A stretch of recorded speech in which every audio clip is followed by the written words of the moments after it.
Hello everyone, I'm Noah Lui, RHB Bank's Head of Investors Advisory. Today we have Joseph, Portfolio Manager Capital Appreciation from Manulife Investment Management. He is based in Boston, US. Joseph is a member of Capital Appreciation team and the lead portfolio manager of the global real estate and Canadian real estate strategies. He also conducts fundamental research on the global real estate and financial sector for all large cap equity and thematic-based strategy managed by the team. Prior to joining the team as the portfolio manager, Joseph was the investment analyst in Manulife. He began his career at Chase Global Financial Services. Welcome for joining our Money Chat today, Joseph. Thank you for having me. It's a pleasure to be here. I know it's quite late in Boston now already, so I will start with my first question. Investing into real estate investment trusts, REITs, is no stranger for Malaysian investor. However, when it comes to investing into Shariah REITs, can you share with us why should investors consider investing in the global Shariah-approved REITs? Definitely. And we think investors should consider investing in global Shariah REITs for a number of factors, mainly are evident. In the traditional global REIT market, it's a asset class that has a long history of stable and growing dividends, which we know investors really like the REIT vehicle to provide that attractive income stream. But it also gives investors equity-like returns in being able to participate in a broader equity market. So you get the best of both worlds when you invest in REITs, and especially global Shariah REITs, that you get that attractive income stream, but also be able to get those strong equity-like returns that we've seen historically within the market.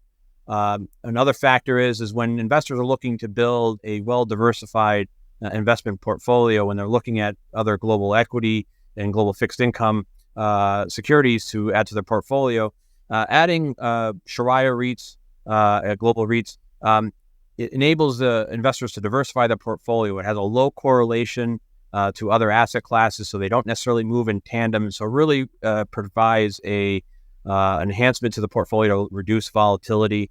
And fourth, we've seen over the past year or so in terms of the economic environment that we've been in, we've seen elevated inflation, and global REITs have been a good hedge in times of elevated inflation, as many leases have index adjusted rent escalations that are based on inflation. So as inflation moves higher, the level of rent that the REIT receives also moves within tandem of inflation. And what really sets apart global REITs from the traditional global REIT universe is the rule set that is in place in order for REITs to be Shariah compliant. There are many rules around the type of income that REITs cannot generate income from in order to be Shariah compliant, namely alcohol, gambling, mortgage financing, to name a few. So if those REITs participate in particular industries, they would not be Shariah compliant. But what is really the key differentiator, in our opinion, is the rule on debt or leverage that REITs structure their vehicles with. They are limited to having debt levels of no more than 33% of debt to asset values. You're really getting are the strongest balance sheet, the strongest REITs in terms of how they're financed. Being Shariah compliant, so it's really the investing in the best of breed blue chip REITs.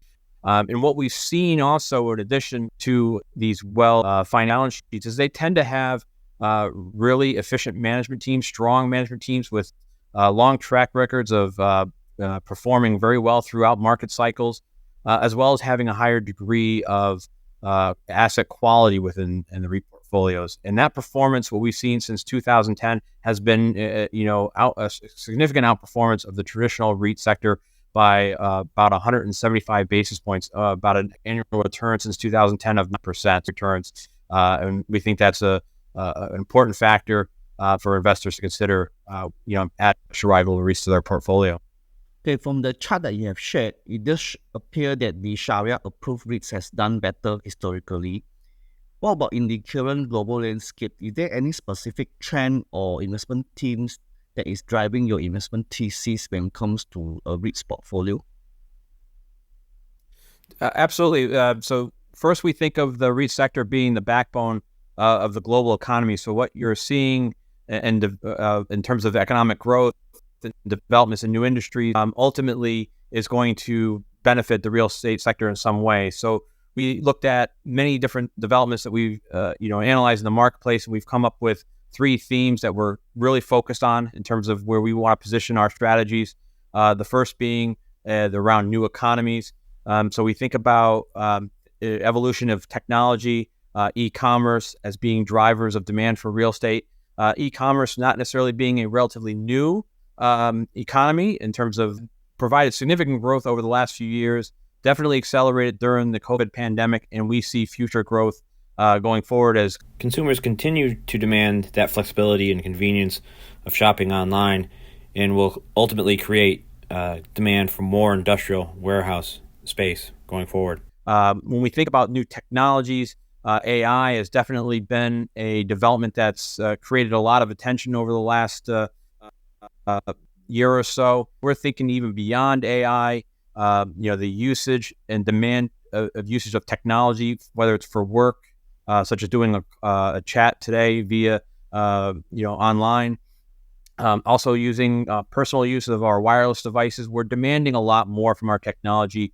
The demand for data, the potential explosion of AI and the applications that it will only create, again, continued demand and usage of data, reliable data, having networks efficiently with greater speed. And that's going to benefit our data center REITs, as well as the REITs that focus within the technology, especially around the telecommunication cell tower REITs, which are really the backbone of the internet infrastructure. And so we believe those particular sectors are going for multiple years. The second long-term theme is the overall aging population of the world. The demographics are pointing to an increase in the older population. Myself, I have the gray hair to prove that we are getting older. We can't really fight it. But we're going to demand more from our healthcare infrastructure. We're going to demand more from healthcare facilities, whether it's visiting doctors, our physicians, or hospitals, as well as as housing for our senior population, our elderly population, which there is a shortage in many regions of that particular housing. And so healthcare REITs globally are well positioned, benefit from this multi-year demand cycle as we grow older and lead more productive lives. So we're going to be visiting those facilities to make sure that we stay in great shape and be able to enjoy our retirement years. The last theme and trend that we're looking at is we've seen over the past year significant interest rate hikes that have, is central banks' policies to tame inflation, but that's also impacting economic growth. So we've seen a moderation in economic growth. And so we want to be in the sectors that we believe are going to be more insulated to a potential slowdown, potential recession, in the sectors in power. And so in addition to the warehouse and industrial REITs, the data centers and telecommunication tower REITs, we believe that healthcare and retail REITs will continue to perform well in this environment. So we believe retail is going to perform well in a moderating economic environment as the pricing power, especially around those retail real estate that has day-to-day necessity-based tenants that consumers will visit, whether it's for food services, other even medical. We believe those assets will perform well and hold their price rate in a moderating global economy. Dear investors, if you have any questions about REITs, please take this opportunity to ask Joseph. He and his team will try to address your questions as soon as possible. Joseph, from Malaysia's point of view, we continue to see a lot of news relating to oversupply of malls and offices, which somewhat draw some concern for investing into REITs. Could you share if there is any similar concern when it comes to investing in global REITs market? Yeah, we definitely see some concerns, that we will talk a little bit more in depth about other concerns outside of malls. Definitely office that we are more concerned about globally. There are some supply issues. I believe locally in Malaysia, there's some supply issues. Hong Kong has some new supply that will impact the real estate fundamentals there. But overall, office globally has seen a relatively weak, if you want to call it, recovery from the pandemic, as employees and companies have been in this battle about returning to office after being dealing with COVID pandemic restrictions when it came to offices during the COVID pandemic years. We have seen office fundamentals weaken and increase in space availability in major markets like New York, San Francisco, and London. Add on supply that was already being built during pandemic years. Back in 2020 and 21, adding new supply into an already weak market leaves us more concerned. So we've been very concerned about investing within the office sector, very selective in our investments, looking at looking for the best quality and best run assets. But it is an area of concern that we have within the global REIT sector. When it comes to malls, especially on the luxury side, there's always potential for overbuilding of that retail. And that's why we're really focused on the necessity-based retail that tends to be a little less economic sensitive. Again, going with the day-to-day needs of consumers, following where consumers are shopping, where they are going on a day-to-day basis. We believe that type of retail real estate will perform well. So locally, some concerns of overbuilding of retail in Malaysia. In the U.S., historically, it's been an over-retail populated region in terms of looking at retail based on population. But we've seen a lot of that inferior or lesser quality retail be market. It's been repurposed for other purposes that are more beneficial. And so we've seen demand for high quality retail in many regions remain very strong, and we're less concerned. Given the risks are listed instruments and may be susceptible to market downturn, particularly in times of equity market weakness, could you elaborate on the risk mitigation strategy that you employ to address potential downside risks within the REITs portfolio? Definitely, with what we've seen over the past year, certain economic environment, a little bit more volatility than we would all like to see in the financial markets as a result of, the pace and eventual path that central banks were going to be taking with interest rates. Markets were pretty volatile, and how we manage that volatility is by sticking to our long-term view of the market, our disciplined approach, and how we look at real estate markets globally. And we think one of the key attributes of global Shariah REITs that really helps mitigate some of that risk and volatility revolves around that debt limit that Shariah REITs cannot have more than 33% of their debt versus their asset market value. We think that helps insulate those particular REITs to any volatility shocks to our financial system or potential economic downturn. It also gives them the opportunity to be more offensive or be able to grow in an environment where there might be distress as a result of this volatility or uncertain environment, as they have the capacity to use debt within that level to be able to go out and acquire high quality real estate at accretive prices to the REIT. And so we think the best way for REITs and ourselves as investors within the sector to mitigate that volatility is sticking true to our process and discipline and identifying those REITs with strong balance sheets, as well as the regions and subsectors that we believe will be well insulated and have less volatility to the overall market economic cycle as well. And so we think, again, highlighting the positive attribute of Shariah Global REITs, avoiding being able to invest higher leveraged REITs that might, if there's a sudden downturn or increased volatility happens, or if there is a shock to our financial system that would make those REITs more vulnerable to the down in valuation.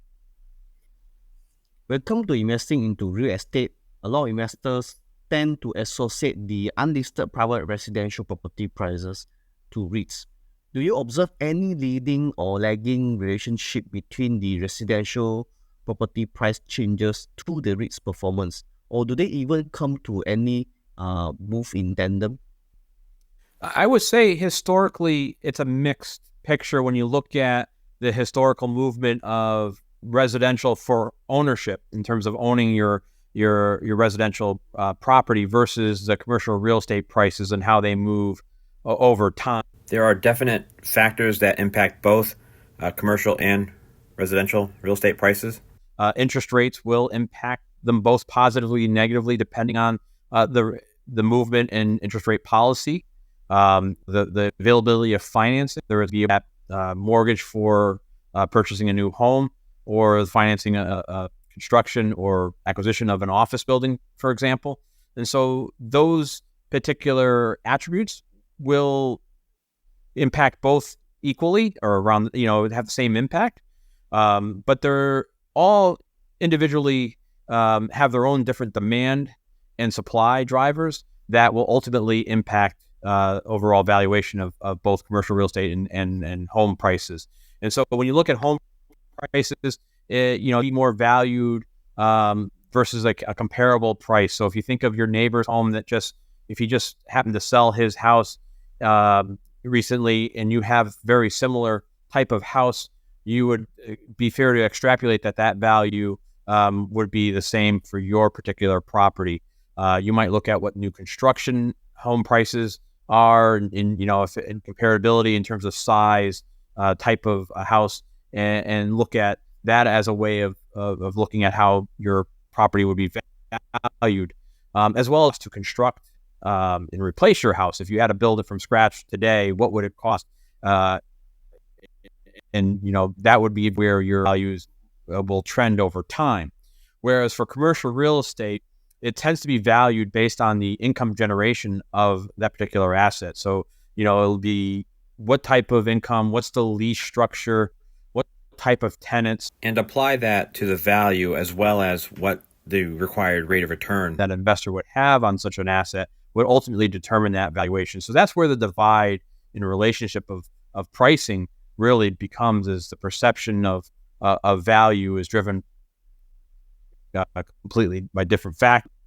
The supply of either asset class. If there's an oversupply of residential, you'll see pricing be under pressure. If there's a shortage, the opposite would happen. And what we've seen even in the last couple of years, just an example here in the U.S., home prices, even as interest rates were moving higher, remain steadily higher because there's been a shortage of inventory of available for sale housing. And while a particular asset class like office has seen a dramatic drop in office asset valuations during the same time period because of the factors we talked about earlier in terms of weak sentiment, in terms of demand for office space as a result of hybrid work environments and less demand from companies to expand within their office footprint. And even within commercial real estate, office values have come down over the last couple of years, while industrial warehouse asset pricing has gone up. So even within commercial real estate, asset values can move in opposite directions when you start to go into different subsectors. So it's common for investors to think that one would be the same, but in reality, they're completely different markets, completely driven by different demand drivers and supply circumstances, and it will vary even regionally. You could have, office prices go up in Singapore and go down in New York City. So it all depends on the locality of those markets as well. Moving into 2024, investor has pricing up to 6 times of interest rate cut by the US Fed. While interest rate cut typically boosts valuation across all asset classes, what impact would the change in interest rate policy by central bank have on the REITs? Recent expectations that central banks around the world will be moving toward more of an easing policy when it comes to interest rates is definitely a positive development for the REIT sector and pretty much all the asset classes. Number one, the cost of financing will be trending lower. We have seen already since the last quarter, probably a couple months ago, interest rates have come down almost 0.5% to a full percent, and that makes a big difference for REITs, especially if they are using variable rate financing.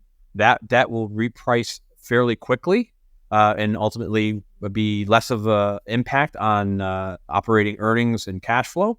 Also, if they're looking to refinance existing debt, it is much cheaper than it was 2 or 3 months ago, albeit it's still more expensive than it was a year ago. But the trend moving to a more of an easing cycle does take a little bit of the risk away from the refinancing risk of REITs debt, where it would significantly impact the cash flow. And so what we've seen, just to go back a little bit in time, in 2023, a significant rise in interest rates. There are certain REIT sectors that tend to have a shorter duration of debt on their balance sheet. And so the refinancing of their existing debt is significant in particular regions such as Singapore and Hong Kong. And so when you're repricing debt from 2% to say 4%, it can have a significant impact on the REIT's cash flow, as the operating earnings from the rents doesn't grow as fast as the interest rate environment has moved over the past year. So there was some pressure on dividends and cash flow. So with the move to an easing policy, that pressure will ease. The income that we're going to see based off of the inflation that has already occurred will start to flow through the income statements, and ultimately we'll start to see improvements in operating cash flows, and ultimately that tends to lead to improvement and valuation as well. So definitely a much more positive outlook for interest rate environment for REITs. It's positive because it takes away some of the pressure seen in 2023 in terms of the impact of higher rates. We expect to improve operating fundamentals to much more improved cash, ultimately leads to better dividend growth in the future. Here comes my last question, Joseph. Nasdaq has moved up by more than 40% last year. We still see a lot of interest from our investors in the tech sector. In your opinion, what are the most promising emerging trends at the intersection of tech or artificial intelligence with the real estate industry that could reshape the REITs landscape in the coming years? So absolutely, the emerging growth of AI here is very exciting. The prospective growth that is potential to be seen from new applications around AI is expected to be pretty significant. And we think ultimately the REITs that focus on the technology sector, such as data center REITs and telecommunication tower REITs, are going to be clear beneficiaries. They are the owners of the internet infrastructure and telecommunications infrastructure networks. And so when companies want to be able to utilize different AI applications or be able to grow their capacity and being able to handle these new emerging technologies, the need to improve their infrastructure is going to result in continued demand for data center assets, as well as telecommunication networks. We are using more and more data, and so when we add this new AI initiatives, we believe that the demand for data is going to grow exponentially. We believe REITs themselves are going to be using AI capabilities within their own operations to help streamline and make themselves more efficient. They can use AI applications to help with leasing decisions and leasing applications, as well as handling maintenance requests for their properties to be able to more cost effectively and ultimately improve the profitability of their operations. And so we think companies globally are going to be looking at ways to use AI to improve their businesses. And we think ultimately real estate is going to be a beneficiary, especially within the data center and telecommunication REITs that we invest in today. Thank you for your sharing today, Joseph. When it comes to income investing, most investors will think about fixed income or bond. I trust your sharing today give another fresh perspective for investing into REITs for both potential income and capital gain in long run. Please engage our relationship manager to know more about all types of income-related strategy that can be inclusive in your investment portfolio. It's important to review your investment portfolio, positioning for the prospect for rate cut in 2024. See you again in our next Money Chat series.